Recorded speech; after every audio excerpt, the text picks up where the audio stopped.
You take two. What's going on, everybody? It is your girl, Arva J, holding it down here at Boston Praise Radio and TV Network. You are tuned into Live with Arva J. That's me. What's up? I've been missing y'all forever, but we're back together. Listen, I am bringing you a very special segment.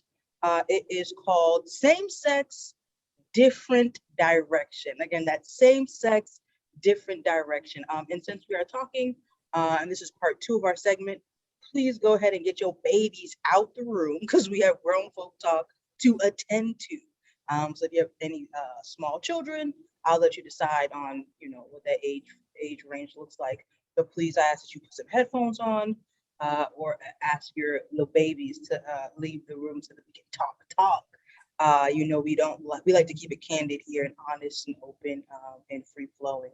So you go ahead and do that. And while you're letting the babies leave the room, I'm going to have our distinguished guest introduce themselves for this next half. Alu, I'm going to start with you. My name's Anna Louise. I go by Alu. Born and raised in Memphis, Tennessee, followed by living in Knoxville, Tennessee for another 5 years, and then relocated to Boston, Massachusetts in 2019. I attend a local church in the area in Cambridge, and yeah, that's pretty much it. Reese? My name is Reese Lachey. I'm a Christian artist based out of Louisiana. You know what I'm saying? We're proud over here, but that's it. Oh, that's it? Okay, cool. Do you have any new music? Should we be following you? Yeah, I just dropped the album, All Love.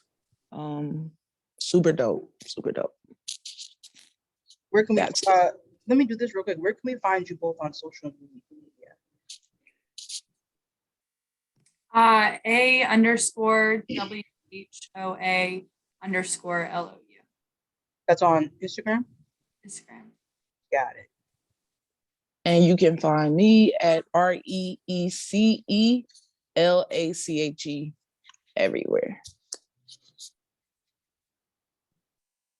Okay, cool. Well, thank you both for coming on to Live with RBJ, and thank you for just being, what's the word I'm looking for, open about sharing your stories alongside myself. So I'm really excited for our time together. I think it's going to be helpful and beneficial for all those who are listening, as well as ourselves. I think something amazing happens when you take the brave step in sharing your own story. I think it first frees up the person sharing, and then I think it also does something for the listener.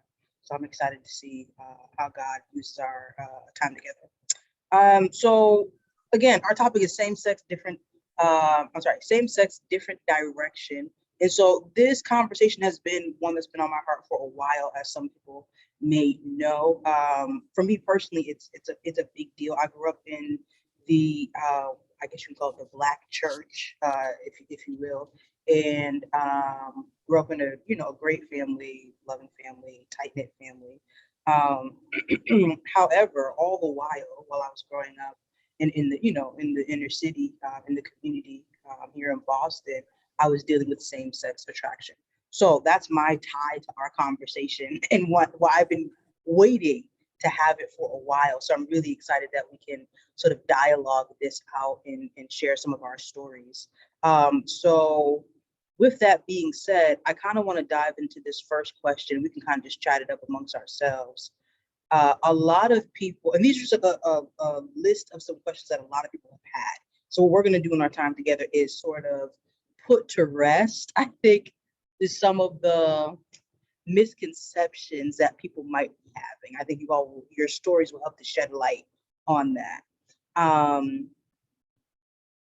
So my first question for you all is, currently, like as we sit here right now, how would you identify sexually? Because a lot of times, in church, we talk about identity and living for God, and we talk about we don't really give a lot of space for same-sex attraction, not homosexual living, just the attraction piece, right? It's not really talked about. So I'm wondering for you all, how do you self-identify? If you have been to the doctors, if you've been to really almost anywhere that's public, you'll see a list of, when they ask you how you identify sexually, the list of it is very, very long and it's extensive. And so I'm wondering, for you all as believers who are claiming Christ, how would you publicly identify? So I've never been asked that question. Are you Like serious? as a Christian, Today, not a lot of even, verbs. you know what? Not even like in the world was I ever asked that question. But like, so speaking of identity, I guess like, the Bible scripture in like the beginning where the Bible says that like God created man in his own image and he created the man and woman. Is that what you asking? No, Like, I'm asking, yes, yes, and no. I'm asking, how would you identify, like right now, if I were to ask you, like, would you identify as straight? Would you identify as a lesbian? Would you identify as bisexual? Or pansexual, or like The list is very there's, long. there's a long list. listen, I can't quote them all. I am ignorant when it comes to like, I don't even know what pansexual mean. What that mean? Never mind. Don't know. I think wait, I don't want to misquote it. I think Yeah. pansexual might be the one where you're basically like yours, you basically like will date anybody. Yeah, I think Oh, it's okay. The spectrum. neither. Yeah, you like don't associate other people That's as crazy. together, something like that. Yeah, Different you than don't. Yeah, it's extensive. Oh, okay. Well, anyway, Yeah. for yourself, how do you identify? Like, if you used to once be a lesbian, would you still call yourself that now? No. So, in writing down on a piece of paper, would you say I'm straight, I'm heterosexual? I'm a Christian. Ah, there you go. No, that's a valid answer. yeah. Where you That's find your identity. That's legit. Yeah, that's a valid answer. Yeah. Elu, what about you? Um, I'm not like a one word answer person on like most things. So I don't really think there's like a one word answer for me on this either. I think sometimes like the way that I would answer the question kind of differs on whether or not I'm talking to Christians or non-Christians. Hmm. In certain ways. I don't think I don't see a situation in which I would like deny same-sex attractiveness. And so like whatever label someone, but I don't like identify as bisexual the same way that I used to back in the day, just because of like connotations that come with that in terms of like lifestyle living that I don't participate in. So I don't like to like put myself under that label. But yeah, I wouldn't necessarily like not identify as someone who has same-sex attraction. I think I talked about this a little bit last time. Part of the way I see it, we're called to like purity, not just in what we do, but like, if you look at a woman lustfully committed adultery, like according to Jesus. So like one way that I've phrased it to people before is pursuing asexuality, in the sense that like my goal is to be like in a sense where I'm not looking at anybody. Like I'm not trying to look at anybody like that. So like that I've phrased it like that before, like pursuing asexuality, like in a sense, if someone asked me to elaborate, I'd be like, through meditation and prayer, like my goal is to, because that's technically by world standards, that's the definition of asexuality. But then also, again, I don't claim that too much, because for the same reason I don't claim bisexuality, it puts you LGBTQA, asexuality is the A in that. So again, could blur some lines and put me within a box that I don't necessarily want to be in. So very complicated. It's not that complicated. It feels complicated. She's Paul. I'm Paul. Paul. If we had to say put Paul in one of those categories. Paul was an asexual. Like he was like, I'm gonna just be alone. I prefer to not get in any relationship because that's who Paul was. You Or know, I I think prefer. I think it's funny on the topic of Paul, everybody homeboy Paul, is that, you know, when he talks about like having the thorn in his side, in his flesh, I often imagine like, what if it was homosexuality? Now, all the saints out That's here bugging, fair. all the saints out here bugging, like, oh, he was just sick. Yes, we know that there is biblical, like, kind of like, there's biblical examples of him like being sick. There's biblical examples of him, I think, being like ugly and stuff like that, like having like weak, like bad eyesight. Because he had to have a scribe, right? Like somebody, he like, Paul, write this amount. Sometimes he would have a scribe writing for him, right? Yeah. Right. Where he'd be like, you know, John is here with me. He says hello, but like John was like, whoever it would have been, it wouldn't be John, but like somebody was like writing his letters for him. Yeah. Bad handwriting. Maybe he was dyslexic. I don't know, right? But he's talking about having a thorn in his side and praying it away multiple times, right?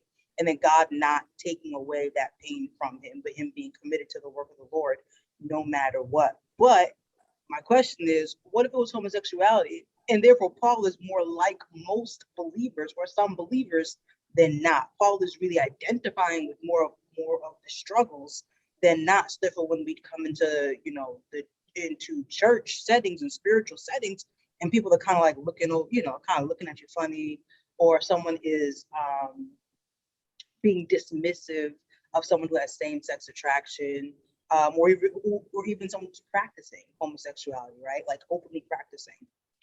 It's like you just really never know what somebody in the Bible, like what their deepest struggles actually were. You know what I'm saying? I think it's a call for me to remember like grace. That's fair. Because he doesn't need it for a reason. That's You know fair. what I'm saying? But for a reason. But that's why it's so like, because people that deal with porn probably think the same thing. Like, man, what if he was struggling? Well, there was no porn back then, but you know what I mean. He wanted to go to them temples and see what was up, maybe. Yeah, you know what I'm saying? So it's like, I don't know. Yeah, it could, but I think it's wise to, you know what I mean? You don't want to like overread into it, but also I think it gives you room to be like, it could have really been anything. Right, You know but when you said that, mean, my mouth dropped because I've literally never heard that. but I've like never think heard about that. it. No one said that it wasn't. You know what I'm saying? He never But it made Yeah. that's why my mouth dropped, because it made so much sense. Right. The scriptures are more relatable than we give them, you know what I'm saying, like credit for being sometimes. But even in that, Paul is, I think the point is like, even in that, Paul is still dedicated to being sold out for the gospel, not letting this thing in his side affect him to where he's ineffective for the ministry.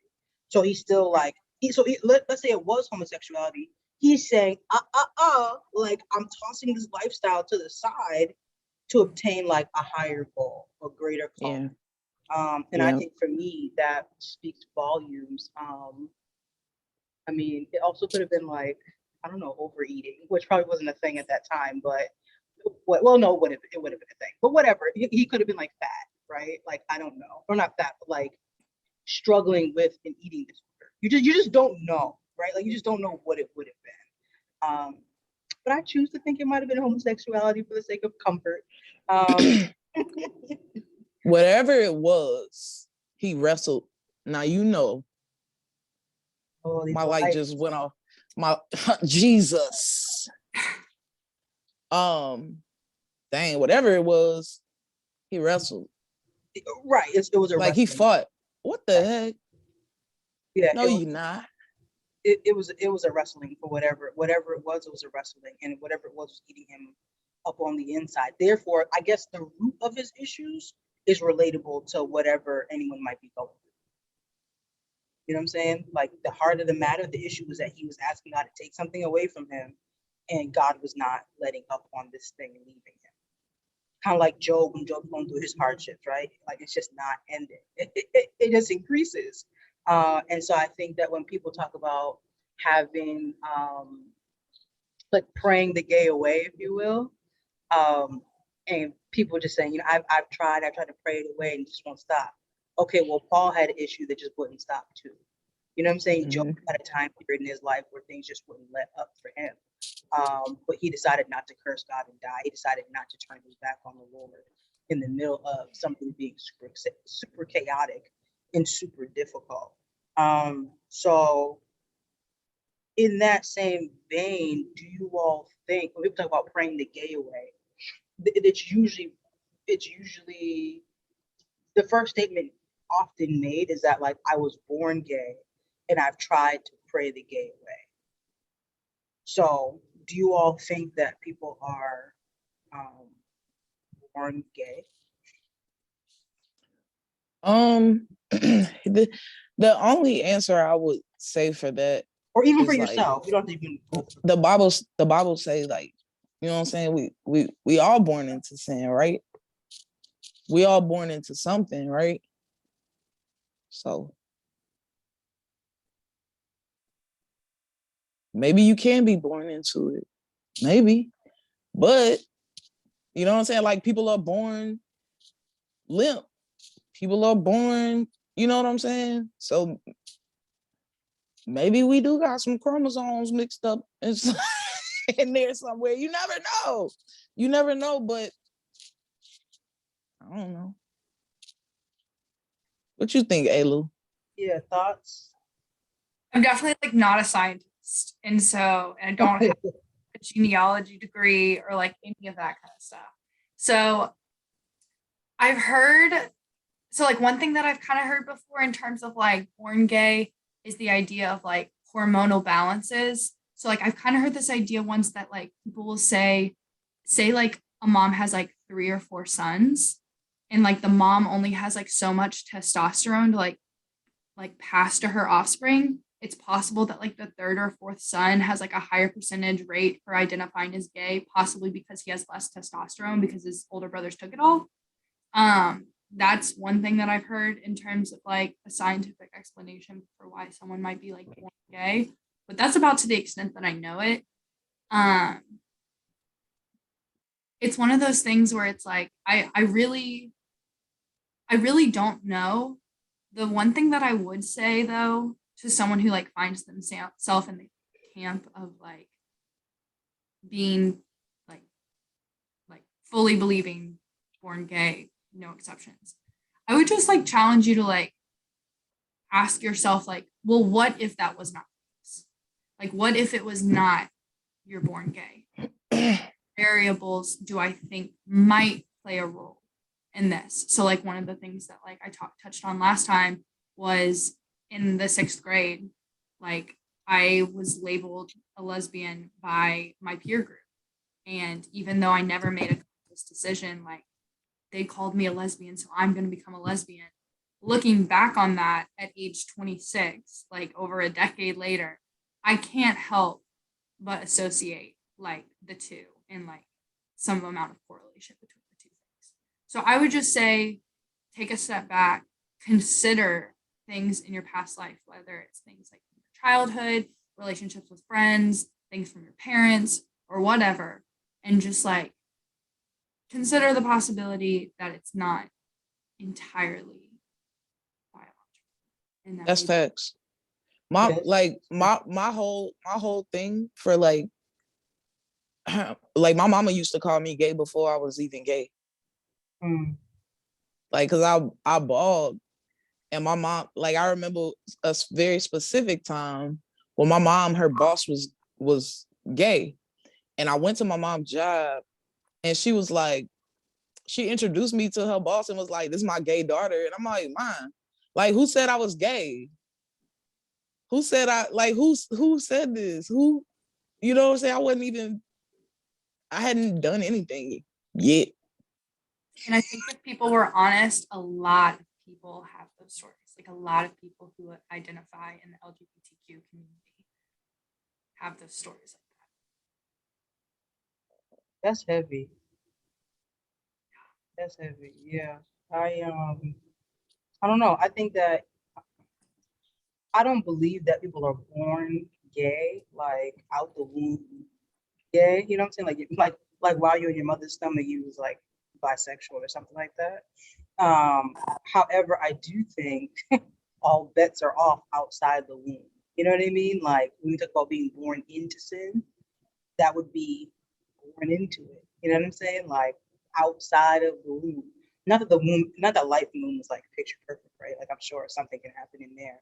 However, knowing God and how He forms us in our mother's womb, for me, knowing God and like trying to understand His character better, I think that as a loving and holy God who necessarily did not make people to be gay, I don't envision Him being like, yeah, well, in the womb, I'm gonna allow this stuff. Like, I am going to create you to be something that's contrary to what my word says. You know what I'm saying? So therefore, I feel like all bets are off outside the womb, meaning like anything can happen. But I'm also inclined to believe that there is Tony Evans always talks about like there being, there's a fruit and then there's the root, meaning like your fruit is what is the manifestation of the deeper issue that you're going through. I do think that homosexuality is a fruit of a root, meaning like the fruit is homosexuality, but there's always a deeper cause as to why somebody is dealing and battling with same-sex attraction, whether it was they were molested, raped, abused on some sort of level, excuse me. Issues with their mom and dad, being belittled as a kid, lack of community, like you were saying, low self-esteem, abandonment issues, like just the body not being explained to them as a child properly. Like I think there's just a whole ton of stuff that can lead to the expression of, same-sex stuff. Now, and then also today, I'm not really sure because these young kids today, I feel like all of them are expressing themselves as being gay. And I'm not really sure if it's what that's all about. However, that's what I think. There's just really a root to it. Sometimes of being born gay, I don't really know if it makes sense for me theologically. But also I'm not going to get hung up on those things. So I also feel like at the end of the day, it's really about whether you have these affections or not. Like, what are you going to do with them? You know what I'm saying? Like, that's the end result. Like, it doesn't matter how you start. It really matters how you finish in this game, right? Like, heaven and hell, like, not heaven and hell, but like things are there's so many things that are fighting for our attention. What you're going to give your attention to? Like, who's actually going to be the Lord of your life? Even when it comes to things of, people like, oh, are gay people going to hell? You know what I'm saying? Like, you're on your way to hell if you're gay, blah, blah, blah. Who has your affections? Who has your attention? Who's lording? Or if somebody else is the Lord over your life, or you're going to feel awkward in heaven. You know what I'm saying? Because you spent all this time down here pursuing another love. So it's like awkward. It's just weird. It's really what I think it comes down to. Well, you could have someone who like is heterosexual within the church, but they might spend all their time, like they might have a porn addiction. They might walk around the streets looking at every woman they see and like lusting after her. But the person who's struggling with same-sex attraction, they might occasionally like look at someone of the same sex and be like, wow, I find that person attractive. But they spend 80%, 85%, 90% of the rest of their headspace meditating, praying, like on like the word of God and like being in community with Him in that way. And like you're really like the other person's gonna look at the person who struggles with same-sex attraction and be like, and someone's getting ostracized and it's not the right person. Not that anyone should be ostracized. I think it's more like, to your point, I think the only way that you're going to really know where someone stands is through community, which I don't know. For me growing up dealing with same-sex stuff, I didn't have no community. Okay, like zero community. I was community-less. You know what I mean? And even now it's hard to find community. One, because you want to find community within a safe space, right? I didn't want to turn to the LGBTQ plus community to find community when I knew that it wasn't in, as my therapist would say, alignment with, you know what I'm saying, like with where I was. And so it was very, very hard to find community. I don't think I actually really ever I found a couple of people, but because we were in different places in our lives, somebody was getting married, it wasn't like that true acts like fellowship of being like, like linking arms and like doing life together. It was, oh, you're over here, let's call and chat about how you're struggling, or let's pray this thing through, and then we're off on our own separate ways. So one thing I think I could have used when I was younger is a sense of community. I think I would have struggled less. And the saying, I think is it the I don't know whose title this is, but it says better together. I don't know whose like slogan that is. Maybe it's like the Salvation Army or something. I don't know. It's a slogan. But yeah, I think we're just better together. And so if I could actually, let me ask you guys this. If you could tell your younger self something, what would it be in regards to like same-sex attraction? Like, how could you encourage your younger self if you could like talk to her?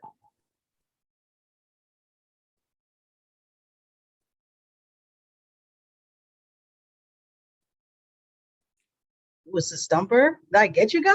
Yeah. Okay, I'll go first. If I could tell my younger self something, I'd be like, hey, Arv, you know what I'm saying? Like, you're going to be okay, girl. You're going to be just fine in life. No, I would say that you have no reason to be ashamed. That's what I would tell my younger self. You have no reason to be ashamed. Like, no, if I could unburden myself with something from my childhood, it would be that. Like, you have nothing to be ashamed about. Like, you know what I'm saying? Like, you're doing the best that you can with all that you have on your plate, in terms of trying to live the holiest life possible. You know what I'm saying? And so that's what I would tell young Arva. I was like, girl, you're gonna be all right, and you're doing the best you can with all you got going on. Yeah, that's what I tell younger me. Oh, poor young me. I feel emotional now. What would you tell yourselves? I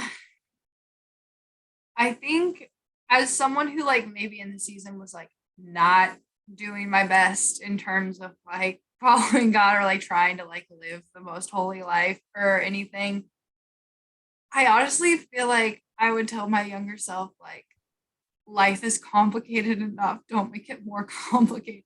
That's true. That's It true. is something that like complicated things. It like, awakens new areas and like all this kind of stuff. And like when you're a child, like you just have no concept of like adulting and like just how much more like stressful and like complicated and nuanced, like really like being a whole adult like really is, like what this life is going to bring. And so yeah, I would probably tell my younger self to just like keep it simple to the best of your abilities now because I think a lot of people have that story. I think yeah, people tell their younger self to chill out. Yeah. right. Just chill. Reese, did you want to add something? So this question, I had a dream like a year or two ago. Yo, you a dreamer, fam. I Yeah. love these stories.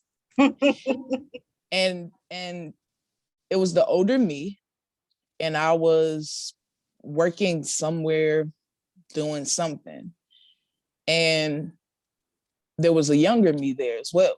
And she was sitting on the curb at my job with her head down like this, like with her knees up and her head down. She was sad. She was like crying, sobbing.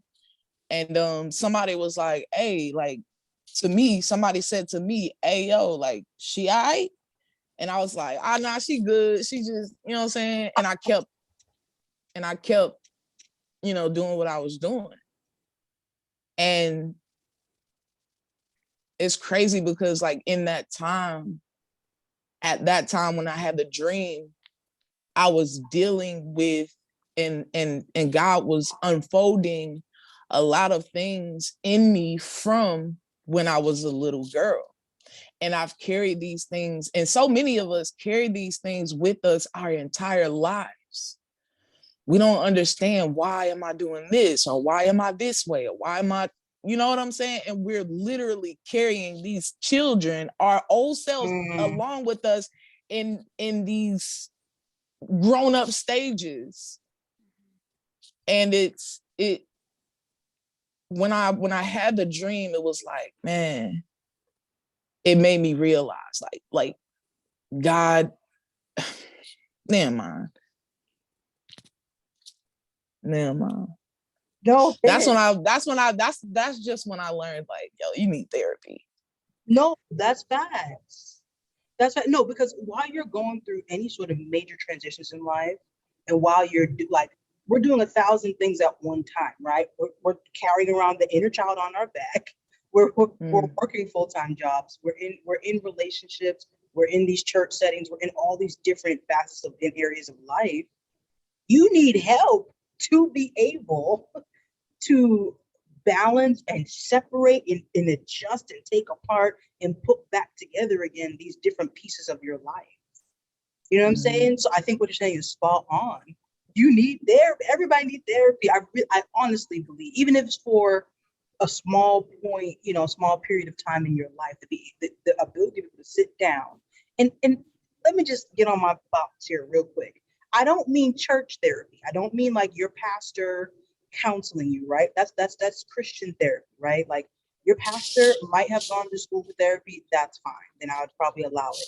If your pastor went to school to preach and teach, they are not a therapist. They went to school to preach and to teach. So their degree and their education title would not be in all things counseling. You need to do a licensed clinician, right? If I go to the doctors, I don't want the receptionist seeing me. And that's no offense to the receptionist. I want the doctor to see me because the doctor will have the best information for me. Just go to the person who's in their proper field. That's all I'm saying. So shout out to all the pastors who be doing, pastoral counseling. It's appreciated, but everyone has to know their place and know where they stand, because you can hurt somebody.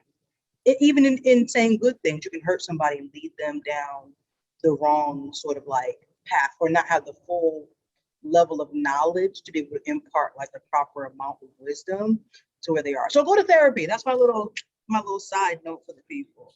You gonna say something? But you got, yeah, I think we getting a little off topic, but I'm gonna go there anyway. No, Like you're in the vein. Don't worry. I think that therapy is very important. Like when you say if your pastor, your therapist, I definitely agree. But it's kind of a like here or there type of thing where you can't have a therapist that doesn't believe in the same principles as you too. If you don't know what you're doing, because that could also be dangerous. I can't take in, you know what I'm saying? Because I'm somebody that's not me. I don't listen to everything people say, therapists are not. But like, so if I had a therapist that didn't have the same like didn't live by, the same biblical principles as me, I know how to get around and go around whatever she's saying, right? But if it's somebody that like doesn't know, you know what I'm saying, or doesn't have like that strong, how do I say this? Like God be telling me everything through dreams, and like I hear God. So, but never mind. I just keep getting lost. No. It's dangerous. It's dangerous. Right. I'm just dangerous. It's dangerous. Yes. Yeah. I can speak on it just a little bit. I have a secular therapist, and I haven't had like Christian counseling in like, I don't even know how many years, like childhood. And at the beginning, everything for like the needs that I had in that season, like very spot on. I needed science to the science, like in order, like chemical, like everything, in order to get straight, like I needed like all of that. As time has gone by, I am able to kind of distinguish like certain things that like I just realized like her and I are just not gonna agree on. And I never like look at her and be like, well, I'm a Christian, so I'm not down with that or anything like that. But I have found in my personal experience that most of the time that my thinking and her thinking diverge often has a lot to do with personal boundaries as it relates to like friends and family, because before I had no boundaries. So like boundaries, good thing, something that came out of there, super grateful for it. I think that we differ, my therapist and I now, has to do with like the biblical concept of like bearing one another's burdens. I think that there's a little bit of a blurred line. Like I think if I took her opinion on it, like point blank, it's black and white, like you put this border and like there's no crossing it. Where I think a lot of times like biblical application, there's a sense of like, no, like I need to be there for this person in kind of a deeper way because of who I'm called to, like being their brother and sister in Christ. And like I have to like sacrifice for my family and to this certain degree. Like I'm not Right. talking about enabling or like anything like that. But I am biblically called to sacrifice for these other people to an extent that I think secular therapy would not condone. Yes. It's different. I had the same situation with my therapist when it came to my family. And I'm like, I'm not gonna like die for them, but I definitely have to do this one thing. Yeah. And like, so I went to school for counseling, and I used to have to sit there some days. I'm not saying that these people were just like Christian bashers, but on some days they were like, and I'm just sitting there in class like, and they're like, Christians this and Christians that, and I'm like, Yikes. yeah, and it's horrible, but yeah. And But the anyway, setting is like Christian therapists a lot of times don't take insurance. Like Christian, like they're like It'd be expensive. certified, like all of the right degrees and everything. A lot of times do not take insurance. A lot of times are like super expensive. So like I don't know, I'm not trying to like jump ahead, but in terms of like things that the church can do, like obviously we said like the pastor's like trained to teach or whatever. But if there's like a way that churches can organize like people in their body who are Therapy. licensed and this kind of stuff that can do some like pro bono work or some type of like whatever, like that would be huge, I think. listen, I went to my Honestly, like pastor. I'm sorry, go ahead. I went to my pastor's wife one day, and I was like, I just like spilled everything. Like I'm feeling this way, and I don't know why I feel this way, and I worry about this, and I worry about what people, think when they look at me. I just spilled a whole bunch of stuff, and you know what she said? She sat there, and she smiled, and she said, "You don't need to worry. Everything will unfold in God's time." And I'm like, did she hear what I just said? You done brought everything, done spilled the beans for like. She said, everything in God's time. And to that point is why we need therapists. That's exactly. But she wasn't like all the way wrong. But at that time, No. I was like, man, I don't think she was wrong. I need something. Like You I need something. wanted help. That wasn't it. That wasn't Yeah, that it. wasn't it. Right. There's a But time for listening ear and encouragement, and then there's time for like application. And not that a pastor can't do both, right? Because a good one can't. Like multiple people can do multiple things well. All I'm saying is like there's space for multiple people to be able to help you. You can have a therapist, you can see your pastor for Christian counseling. All I'm saying is that some people think that they're in therapy because they go see their pastor. That's all I'm saying. We have to understand what the divide is, right? Because if you did not go to school for therapy, you are not seeing a therapist. You're seeing your pastor who will advise you with spiritual advice. And that needs to happen as well as, you know what I'm saying? In addition to you being with a licensed therapist. And you can bring your therapy notes to your pastor, you can bring your pastor's notes to your therapist. There doesn't have to be a tension living inside of it. It can be both, because when you're struggling with something like same-sex attraction, there are so many things that are at war living on the inside of you that you're trying to reconcile. You need help from both places, I think. And so to be able to do it and do it well, you're going to have to be able to have those conversations with multiple people, which I think would lead me to my next question is, what can the church do? It's twofold. What could the church have done for you when you were like struggling? Nothing, even if you are struggling now, it's fine. So what could the church do better or could have done better for you in terms of same-sex attraction? Reese, you want to go? Sorry. Um, So that's to me, I am, when I first went to my church, I looked like a boy. And they didn't judge me. Nobody said anything. Nobody cared. They definitely embraced me. Mm. And it was awesome. I think that when it came to my journey and the same-sex attraction, I think that it was possibly, I believe, and I feel that it was a transformation that had to happen between me and God, because not too many people understood it.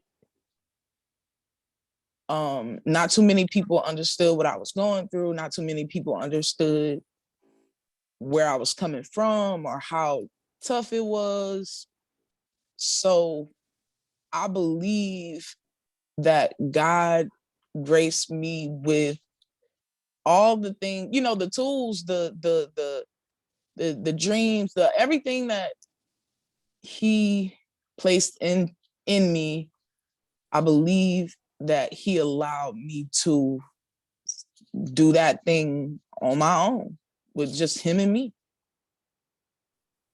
So I can't really say if there's anything the church could have done better, because the church just, I can't make them understand something they will never understand. You know what I'm Well, saying? let me pull that out, let's tease that out a little bit. Do you think that what I hear you saying is that, maybe the church could have used or could use in general more education so that people come up behind you, for people to feel a little bit safer? Like, if you don't understand something, you need to seek knowledge on it. Maybe. So do you feel like the local church could use some sort of, like, I think even you sharing your testimony, I think people become educated on like how to treat other people. You know what I mean? Because if somebody is coming up behind you, they may or may not have the same sort of kind of like tenacity that you had. Mm-hmm. So I think it goes into kind of like, how can we help those coming up besides us, but behind us as well. But I will say kudos to your church for just loving you as you are. Um, that's huge. And I feel like something that not a lot of people get the same benefit of. Elu, do you want to share? So I think like it can be a little tricky. I think a lot of it depends on like where the person's spirit is on it now, like if it's still something they're like actively struggling with, um, like in a physical sense, and like age and all that kind of stuff. Um, I think like community in it is like super important. I think there should be some hesitation before you get like a like group of like same-sex attracted teenagers all in a room to like talk about their feelings together. That feels weird. Yep. Like you don't want to like a You don't want to overdo it. everyone you can backslide with. Right. Um, Next thing you have a dating service. Yeah. right, yeah. So I think there needs to be like some wisdom there. I think it's really important for older people in the church to give testimony. And I think for those older people in the church who can give testimony on it to one-on-one or like one-on-two, like mentor in small, like about like in a more intimate group. I hesitate with like the large group, especially like in the most like hormonal like peak phases of life. It can get weird fast. Yeah. Yes, but definitely people who are older mentoring those who are younger, I think is like really important. But like someone on stage with a microphone needs to talk about it and like not like big picture, like with themselves, in order for like those people to not like people in the audience to not feel alone, and for them to feel like they can reach out, for them to feel like they have somewhere to reach out, like someone on stage with a microphone like talking through their testimony. And that I think is like That's one of the powerful. that's like missing. I think I had a really good church.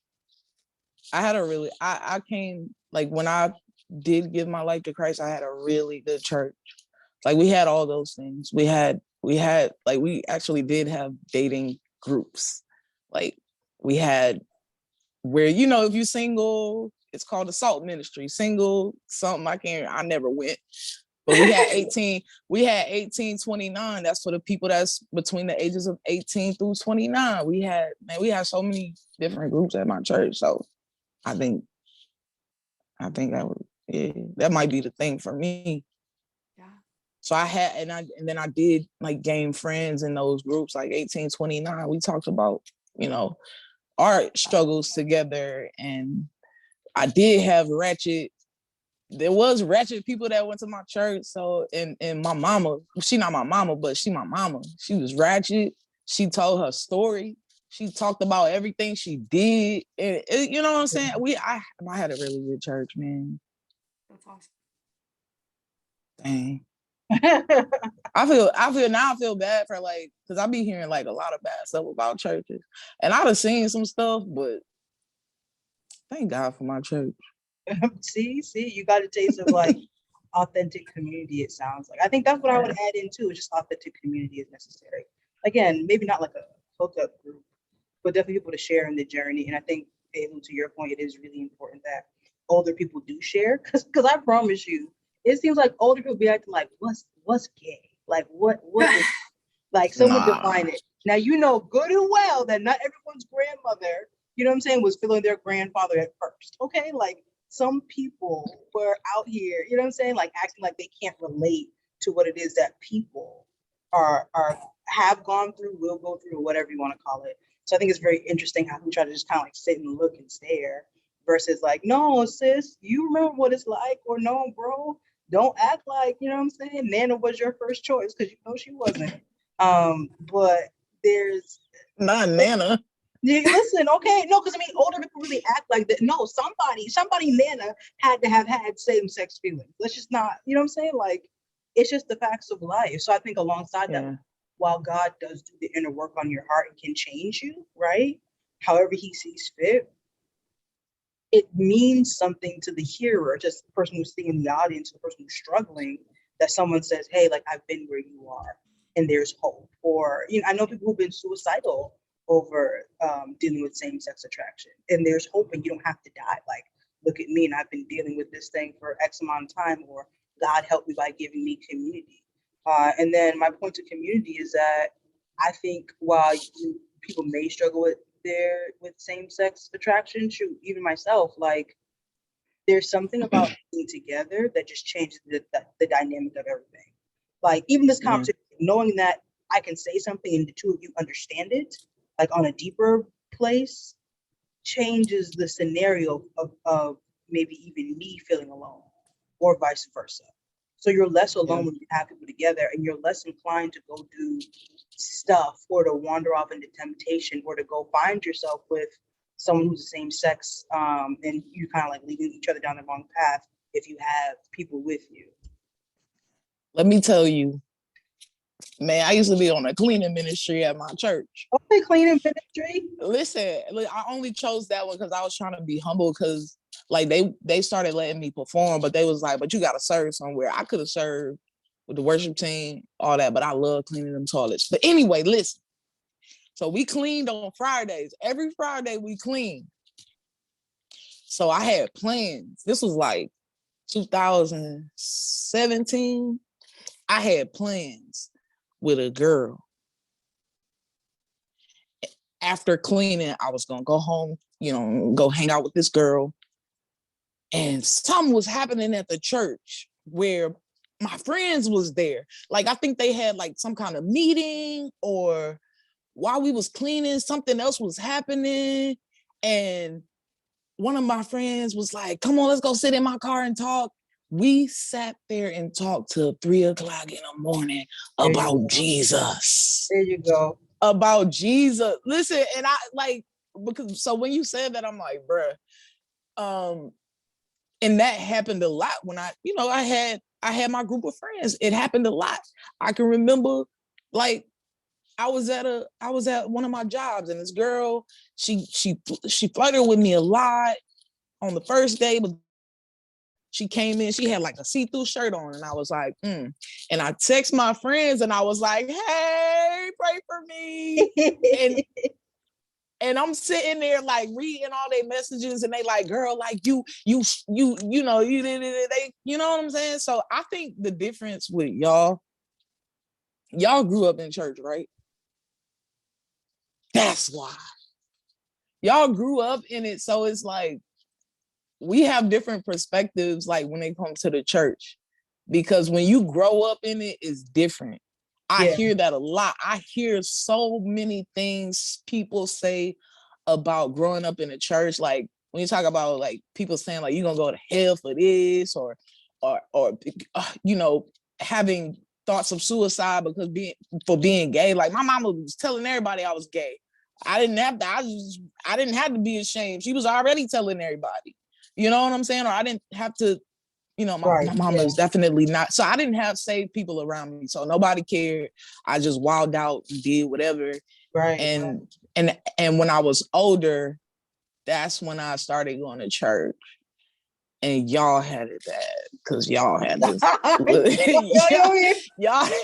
y'all had to listen to all the you know what I'm saying? No, that's real in the search for community, because if something is not like popular and it's not talked about, there's no group for it, there's no nothing, you're already in isolation. And then to be talked about, hey, I struggle with this, that didn't happen in my church. Okay, when I grew up in it wasn't small, a big Baptist church, but ain't nobody talking about nobody same sex, something, nothing or other, right? And because in that time it would be taboo sort of kind. You kind of see somebody struggling with something, but it wasn't like pronounced. And then there wasn't like there was private help, but not public help. You got a ministry for every other thing: women's ministry, men's ministry, prison ministry, this ministry, sign language ministry. But there's nothing people who are really dealing and grappling through same-sex stuff. So for me, it was like, to your point, it was super lonely. There was nowhere to, and also I was young, right? Like I was like a child. And so again, children are battling, for all the parents listening out there, children are battling some hardcore real realities. And it's not like always some little phase. And even if you think it is a phase, that phase still needs help. Yeah. Yep. I didn't Amen. Even if you think it's a phase. Even if you think it's a phase. Even if you think I got that all the time. I got the it's just a phase thing all the time. Because I'm 32, still phasing, okay? Still phasing. No, but nobody ever told me that. Are you serious? Yeah, never. Well, that's because I had a bunch of my family is. We're out here living in parallel universes. Yeah, we are living in parallel universes. Yeah, I think my mama might be gay.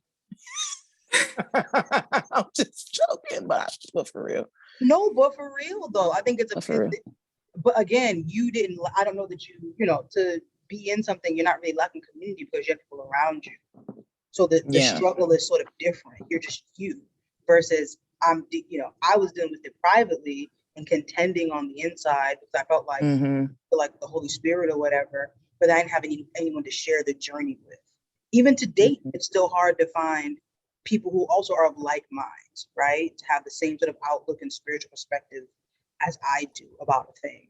It's difficult, but once you find that community, I think it's really God's way of blessing.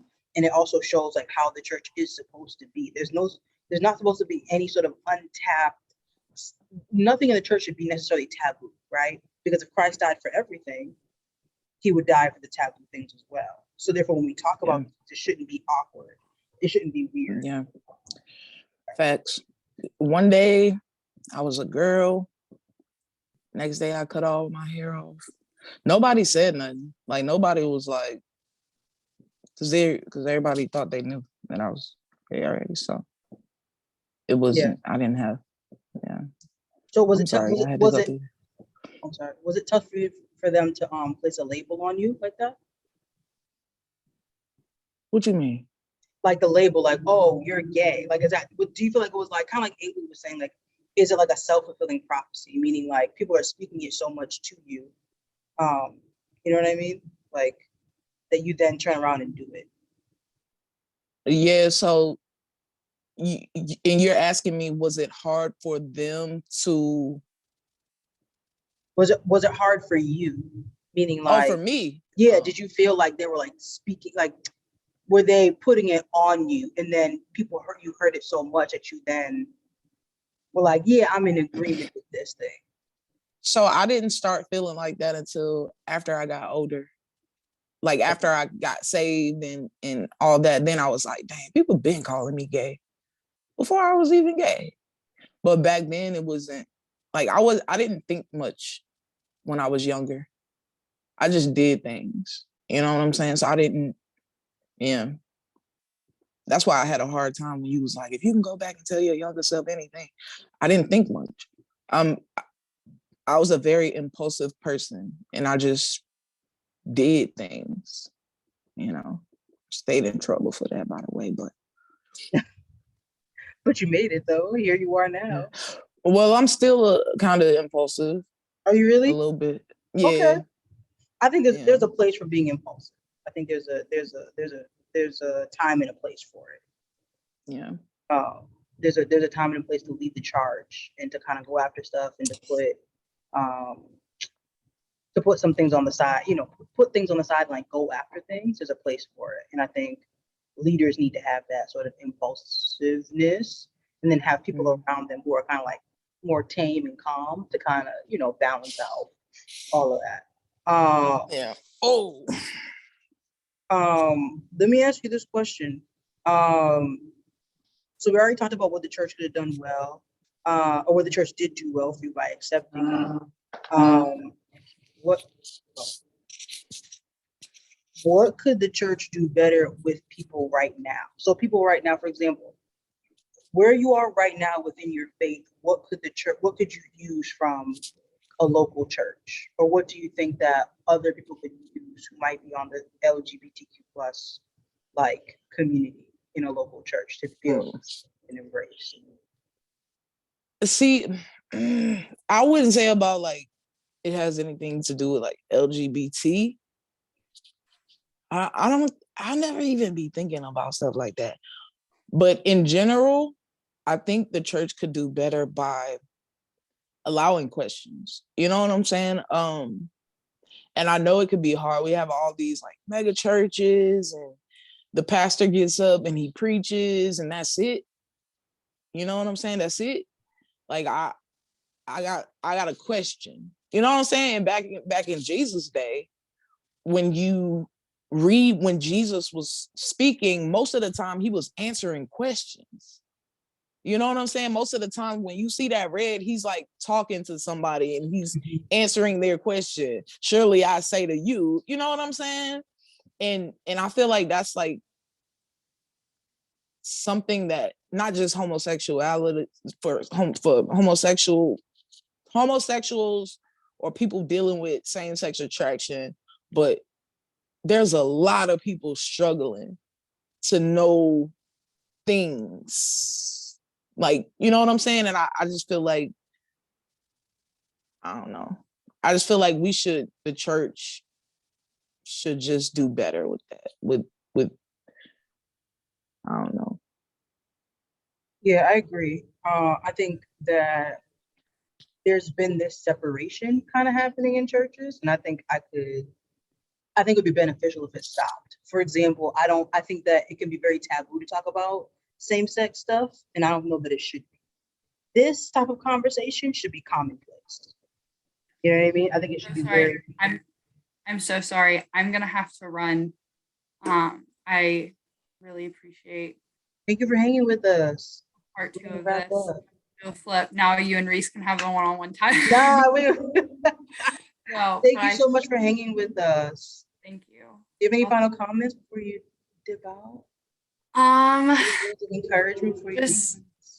just keep on, and if yeah, if you're someone in the church who doesn't struggle with same-sex attraction, just wrap your arms around those who do.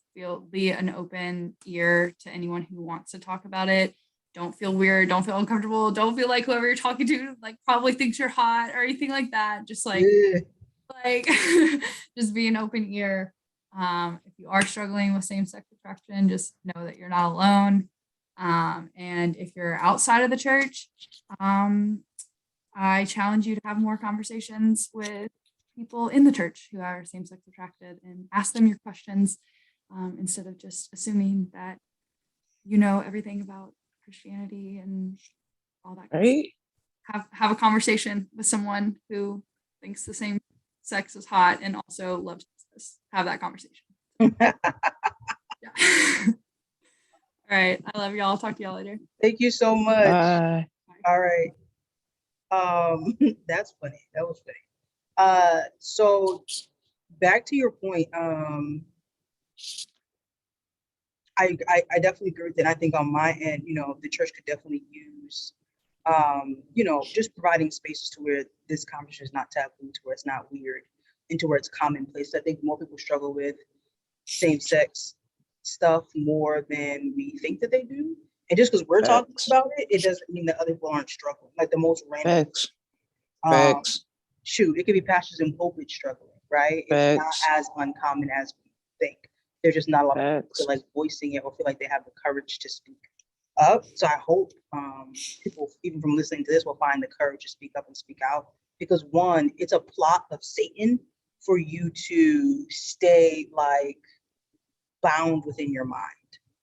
So no matter where you land on the subject, I think it's a plot of the enemy to tear you down by like silencing your mouth and making sure that you don't speak these things out loud, and making sure that you don't have community, and making sure that nobody can pray for you, and making sure that you're bound by like depression when it comes to same-sex stuff or anywhere on the spectrum. So my words of encouragement would definitely be to please get out there and share your experiences with somebody who you know that loves you and cares for you within your local church, or just a friend, like honestly, whoever, because the more bound you are, and the more that Satan would love and enjoy and finds pleasure in keeping your mouth silent. I think the enemy to be like, yeah, nobody want to hear that, or like, yeah, they already know, so you don't need to like go tell nobody, or no one's gonna care about you, or even then to Abel's point about like, someone thinking that you're hot or whatever, like just because someone's sharing their same-sex like story with you, just FYI, it doesn't mean they think you're attractive, all right? I think a lot of people sometimes think that or perceive that, and it's just not true. People are people. They might not think you're cute at all, FYI. And so let's all, simmer down. It's not all about you. And that people know how to navigate attraction, right? It's not the end of being attracted is not the end of the world. I remember telling somebody like, feelings are just feelings, right? Like I could go for some chocolate cake right now. Doesn't mean I'm gonna go have some. It's how I feel, and it's a valid feeling, but it doesn't mean I'm gonna go act upon it. So the same thing with same-sex attraction. Just because I see a woman and I'm attracted to her, it doesn't mean that like my world stops, right? It doesn't mean that like I start to crumble on the inside. It doesn't mean that I'm going to go out and pursue this person. And in the first, somebody need to hear this. Just because somebody comes to you and they are attracted to you, it doesn't mean that you need to stop living your life or allow them to pursue you. You set the tone for how you're going to honor and love God. And guess what? The parallel, kind of like we were talking about in the beginning, would be the same thing as Paul, a desire just to do right by God because he's first done right by you, meaning like giving his life for you. And so I think if that's our resolve, I think we're all going to be more on the same page about, hey, sin is sin is sin is sin, and it all smells funky to God. And we're the ones that get kind of sidetracked by it, and put it kind of like on a hierarchy of sorts. So yeah, Reese, do you have any like final comments that you want to make to anybody? Like anything you want to say? Questions, comments, concerns? You want to sing for us a song? No. I'm good. I'm just messing with you. Okay, cool. Yeah, I'm really thankful for our time together. I feel like this is gonna bless somebody and encourage someone in God, because people need this. You know what I'm saying? And your story is one where I think people can be encouraged and to see how you've gone from darkness to light. because again, I don't really see a lot of people. You know what it is I see? I've seen a lot of people share their story, but they're sharing kind of like like they're just tired of living the Christian life, or either like they've tried to quote pray the gay away, God didn't respond, so that must be a call to go further into homosexuality, meaning like I would now like to live my life with like a man, like I'm a man, I want to live with a man, or I'm a woman, I want to live with a woman. And so Yeah. I appreciate your willingness not to give up, because a lot of people who, you know what I mean, like kind of, I don't want to say give up, but turn in another direction, right? Same Yeah. sex, different direction. They're saying same sex, same direction is what they want to do now, because they're so Yeah. tired of carrying around this thorn in their side. Yeah. No one said it wasn't hard. It's super hard sometimes to this day. Yeah. And even though it's hard, it also doesn't mean a lack of deliverance. People always think that you're Straight. not delivered or you're not set free from something, like you're still bound by something. And just a little PSA, that is not the case. Every day that I wake up, or that we wake up and have determination to honor God, that is deliverance, right? That is you being set free. That is you honoring God above your flesh, above your desires. And that it's a noble call, it's a high call, and it's one that God responds to with the help of the Holy Spirit. So yeah, be encouraged out there. Uh, Anything good? Nah, man. Nah. I'm good. Well, I appreciate your time and kicking it with us here on Live with Arva J as we talk about same sex, different directions. And I'm thankful that, your life is that testimony of same sex, but you deciding to go in a different direction. So shout out to you, shout out to Elu. Shout out to myself in this broadcast that we just did. I appreciate y'all. We will see you next time on Live with Arva J. You have been tuned into Boston Praise Radio and TV Network. We will see you all next time. Peace.